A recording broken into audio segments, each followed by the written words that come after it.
We all know slavery was a bad thing. I'm not here to give you a history lesson on slavery and convince you why it was bad. I know there was racism during the time before slavery was outlawed in the United States. That much is pretty obvious. I do think that telling a brief story of racism, though, and continued slavery after 1865 is what will most likely be beneficial in the long run when discussing pursuing a world free of racism. That is, after all, what we would all like to pursue, is it not? Anyways, prior to 1865, I would not be remiss to say that it is likely people looked upon those who were racist not so much with hate, but rather with mutual understanding, which I certainly do not think was a good thing, but at least following the Civil War, things at least started to move in a positive direction, one that would seek to end this racism that has plagued far too much of our collective human history. So, I invite you to come along as we explore the racist world of post-Civil War America, how it got better, how it got worse, and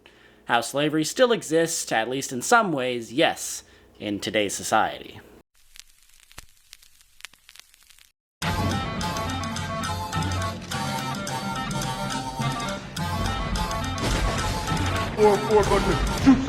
Oh, way down south in the land of traders, rattlesnakes and alligators. Right away, come away, right away, come away. Where cotton's king and men are chattels, Union boys will win the battles. Right away, come away, right away, come away. We'll all go down to Dixie.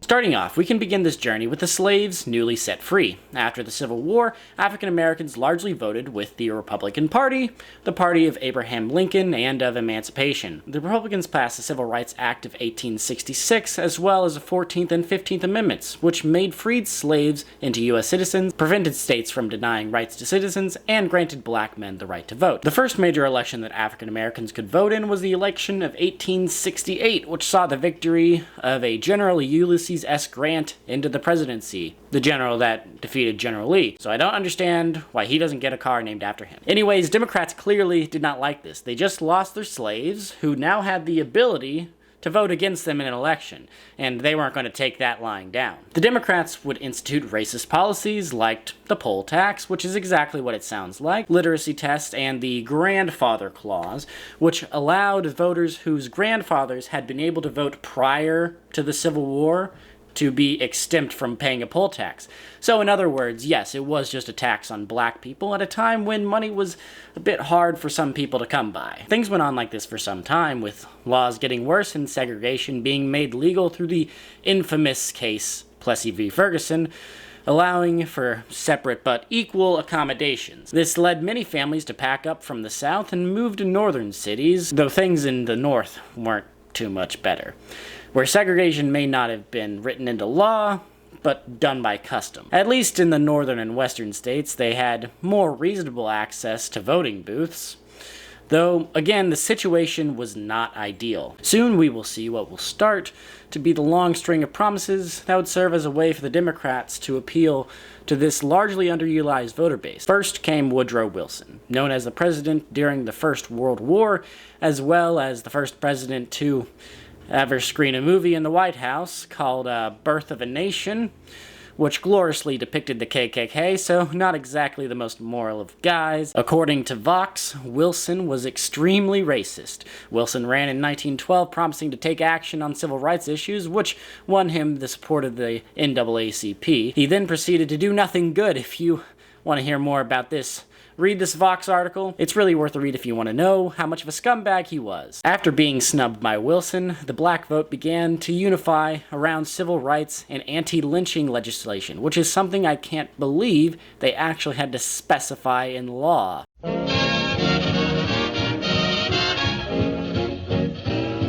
At the time, neither the Republicans nor the Democrats were vying for the vote of African Americans. Stormy, you chose now to eat? With the Democrats being really racist, and Republicans coasting on a good deed of passing the 13th, 14th, and 15th Amendments. Eventually, though Franklin Roosevelt had helped to block anti-lynching legislation, many influential African Americans decided to, instead of voting for the Republicans blindly, to vote for the Democrats. This didn't lead to a majority voting for Democrats, but it is an important note to a coming shift. After taking office, FDR denied a request from the NAACP to meet with him. He then proceeded to pass legislation, now known as the New Deal, to help recover from the ongoing Great Depression.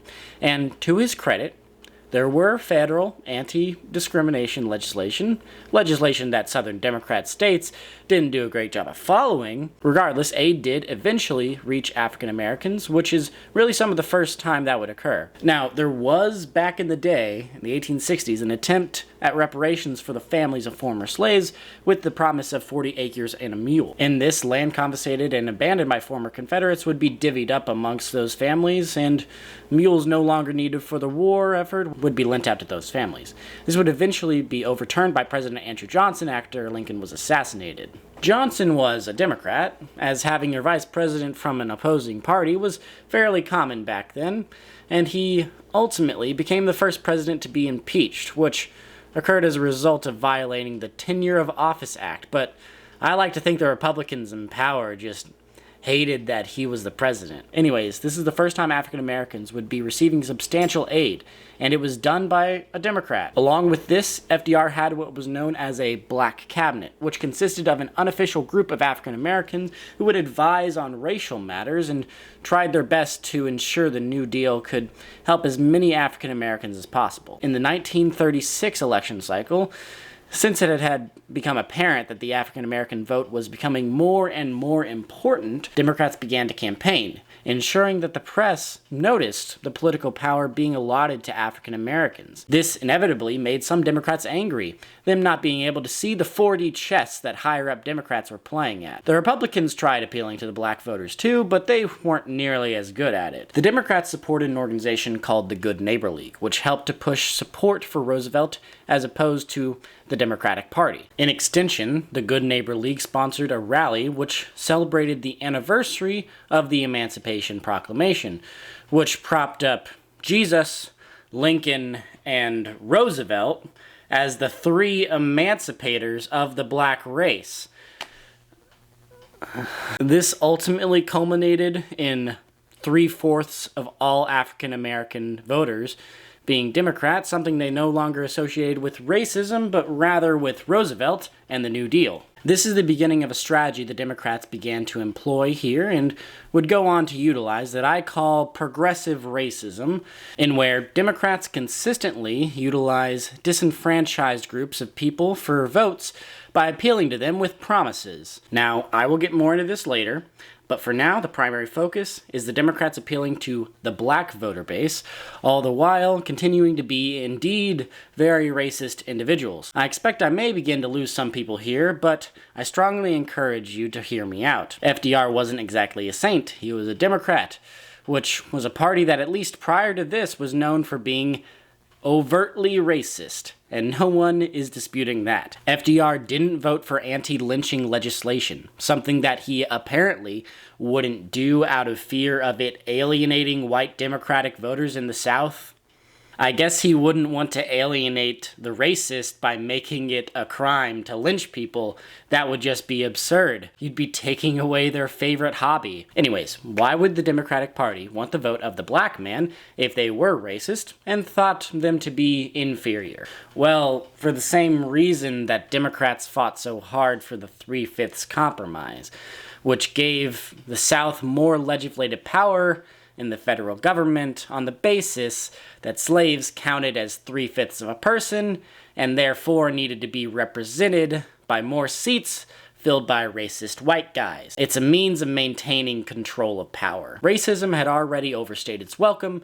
Black people had the right to vote and were now free, and once they were given guns, they would never go back to where they had been. Democrats had already tried and were failing at controlling the black population through voter suppression, but they soon found out that they wouldn't need to suppress their vote if they could get the African Americans on their side. They would then proceed to do this through manipulation, as we have already seen by showing that they would support African Americans as a marginalized group, but control of the population didn't end there.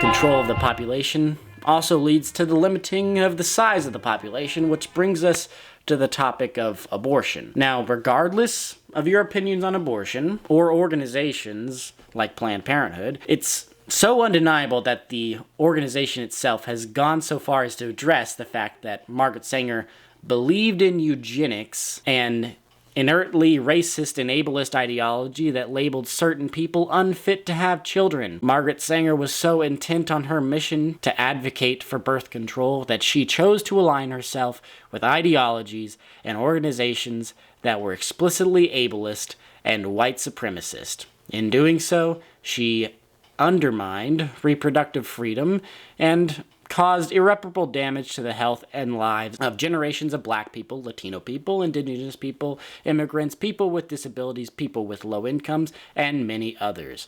That is a direct quote from their website. It's right there. Abortion clinics were set up predominantly in areas being populated with minorities, predominantly black people, with a goal in mind: get easy access of abortion to the people that you want to exterminate from the population, pitch it as a method of freedom for women, and they will seek out the procedures themselves. She went so far as to say in a letter, "We do not want word to go out that we want to exterminate the Negro population." That's a real letter. Yes. This scarily lines up with the statistics of abortion today. In a congressional report on the effects of abortions in the black community, it is stated that disproportionately the leading consumer of the abortion services is the African American female. According to the 2011 abortion surveillance report issued by the Center for Disease Control, black women make up 14% of the childbearing population, yet obtained 36.2% of reported abortions. Black women have the highest abortion ratio in the country, with 474 abortions per 1,000 live births. Percentages at these levels illustrate that more than 19 million black people have been aborted since 1973. 19 million is worse than Hitler. Maybe I shouldn't say that. Not only has the will of Margaret Sanger extended far past her own natural life, it has continued into modern day and has lasting effects, all the while being able to perpetuate the idea that this is for the benefit of the community that walks willingly into the outstretched arms of yesterday's eugenicists.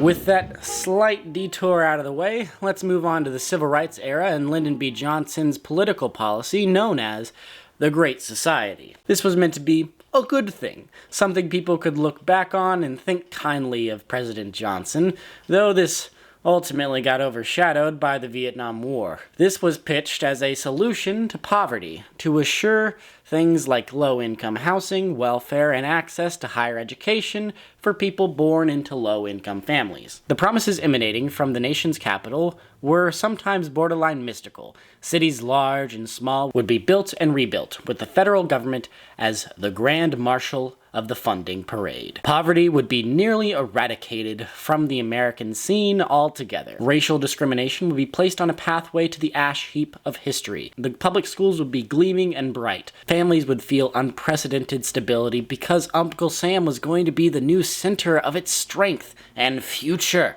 The promises seemed endless.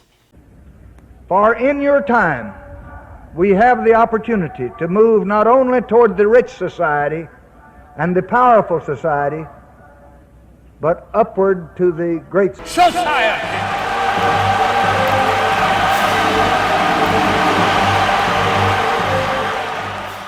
What this resulted in, however, was far from what was pitched. In fact, it made matters even worse. Among these major changes were many that created what some people call the welfare state, introducing the Department of Housing and Urban Development. In 1965, it was brought to the attention of Johnson that, according to sociologist for the Labor Department, Daniel Patrick Monahan, that there was a crisis of family fracturing at hand, originating from a multitude of factors relating to increased urbanization and poverty, resulting in a staggering 25% of all black children being born out of wedlock. Johnson took this information to heart and proposed the solution of guaranteed government-provided income, but it had come with a pretty major catch. It was easier to acquire benefits if you weren't married. In an age where having sex and living with a partner out of wedlock was becoming increasingly more popular, this became a problem, and a pretty substantial one at that. Trying to fix broken families by giving them money sounds like a good idea on the surface, one that your voter base can rally behind as they accept their government cheese. But when it creates the incentive to stay broken, you can only make the problem worse, and it has continued to get worse as time has gone on. Non-marital birth rates have been on the rise in the last 50 years, but it has especially impacted black Americans. By extension, what this leads to is an endemic of fatherless households, which leads to more problems. Children growing up in fatherless households are more likely to be abused, obese, involved in criminal activity, involved in a gang, have mental health issues, poor school performance, go on to be impoverished and homeless, and indulge in substance abuse. This, in turn, leads to mass incarceration, the creation of more fatherless homes, and creates an ever-increasing cycle of poverty and broken families that need to be aided by welfare. Welfare additionally adds to the problem by taking away the urgency to elevate yourself in the professional world. Instead of waking up in the morning and saying to yourself, I need to find a job, you get the far more enticing thought of, if I get a job, I'll have to work instead of just collect what I know is already coming to me. Now, there are far more problems than just that with the Great Society, the ballooning national debt and whatnot, but that's not today's subject. The big question then is, was this all some big accident or was it intentional? Well, I can't speak for the true intentions of LBJ and his associated Democrats, but what I can say, as with Woodrow Wilson and FDR, you guessed it. He was apparently racist as too. For starters, he liked to say the N-word a lot. Here's the source. It's MSNBC. If they're saying it, you know it's accurate. A man named Robert Parker, a black man who worked for years for Johnson, recounts a conversation he had while chauffeuring the future president. He was in the back seat reading the Washington Post, as usual. Suddenly, and apparently without reason, Johnson lowered the newspaper and leaned forward. "Chief," he said to Parker, "does it bother you when people don't call you by your name?" Parker didn't know what his boss was getting at. Ever since he started working for Johnson, he had been called by boy, N-word, or chief. Being from Texas, Parker knew how many white Southerners regarded black people, as he was not surprised by Johnson's attitude, and he was unsure how to answer. Hoping honesty was the best approach, he replied cautiously. "Well, sir, I do wonder," he said. "My name is Robert Parker." The reply was not what Parker had expected. Johnson slammed down the paper and ripped into him. "Let me tell you one thing, N-word," he yelled. "As long as you're black, you're gonna be black till the day you die. No one's gonna call you by your gosh darn name. So no matter what you are called, N-word, just let it roll off your back like water and you'll make it. Just pretend you're a gosh darn piece of furniture." LBJ was, in short, a prolific racist, with there being more than enough evidence to prove it. I advise you do more research on the subject if you want to know more about him. Apparently, he was also a creepy dude, as explained in Robert Caro's biographies about him, but I won't get into that here. I just advise you ask yourself, is it possible that LBJ, a very racist individual, knew what the effects of his great society would be? We then come to Hanian's razor, which states, "Never attribute to malice that which can be adequately explained by stupidity," so by that logic I suppose we would have to give LBJ the benefit of the doubt. On the contrary, however, what has been done with the creation of the welfare state could be seen as an alternative form of slavery. It keeps a large portion of the Democrat voter base in the slums, while under the guise of equity and equality of opportunity. Though we can see that absolutely didn't work the way it was pitched. Regardless of his intent, The policy has had clear and lasting negative effects for African Americans that last to this very day. This inevitably leads us to the problem of affirmative action, which is, in of itself, a whole nother can of worms. While doing research for this section, I came across a Vox video from a few years ago, linked in the description. I encourage you to watch it, which I believed, while misleading and wrong, gave a good image of what affirmative action does.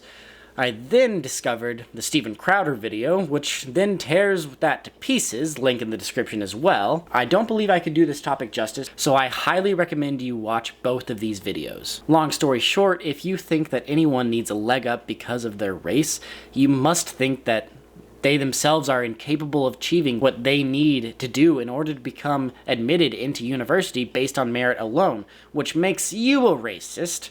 There's no way to skirt around that. Thinking that any particular race of individuals is incapable of performing to the levels expected by the university or in order to succeed is very deeply and undeniably racist. It means that you think so little of minorities that you think they can't even succeed on their own, based on their own merits, to meet the level of success. So they need special consideration. Affirmative action is racist, and we should all make like Martin Luther King Jr. and treat people based on the content of their character, not on the color of their skin, something that Democrats don't believe anymore. We have seen time and time again Democrats proposing bandages for the symptoms, not for the cause.